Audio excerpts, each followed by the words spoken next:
Welcome to Business Booster. I'm Venurao Vijayrao Dindi. This is 3DCG mascot Akshay. Today, in our Sunday strategies, we bring to you all at AVGC XR step by step. Here we break down complex business strategies into actionable stages.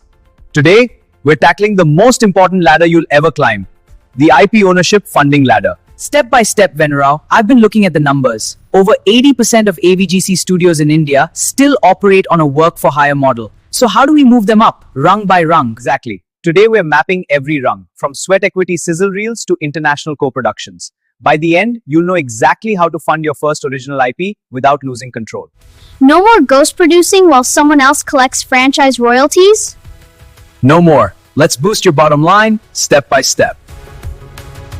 Before we climb, let's understand why this ladder matters.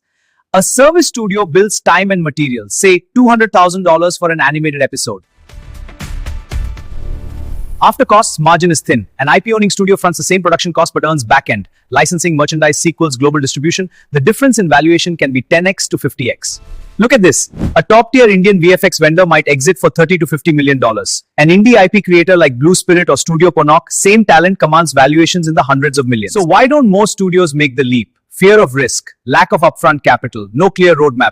Today, we give you that roadmap, step by step, starting with how you fund the first project. But Venurao, a 52-episode animated series or a AAA game can cost millions.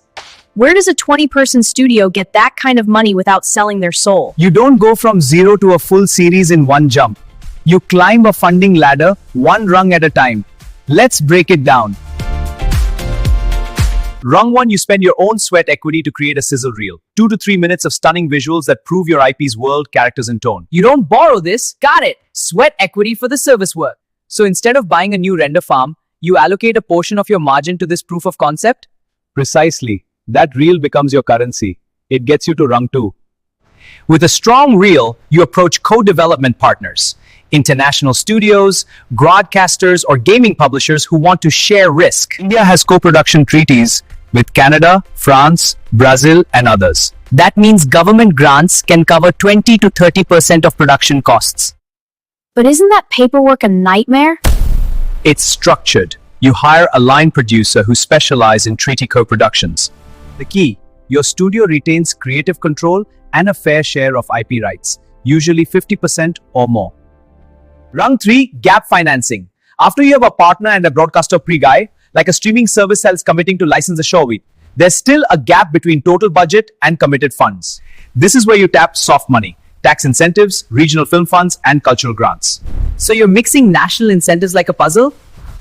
Exactly. It fills the funding gap. A smart finance plan might use Canadian tax credits for animation work done there, French CNC support for artistic development, and Indian incentives for post-production. Each dollar of grant money is equity you don't have to give away. Finally, you bring in a sales agent or minority investor who handles global distribution. They take a percentage, typically 15-20%, but open doors to broadcasters and streamers worldwide. By this stage, you own at least 51% of the IP, and your initial seed investment is already covered by partner contributions. So the secret is, never give up majority IP control at the start. That's rule 1. Rule 2, start small. Your first IP doesn't have to be a 26-episode series. It could be a 10-minute shot that goes viral, then gets optioned for a series. Or a mobile game that builds a fan base first. Step by step. Let's see this ladder in action. I'll use a composite case based on studios I've advised. Walk us through it step by step. Certainly. We'll break it down. Studio A was a 40-person VFX vendor doing episodic work for international clients.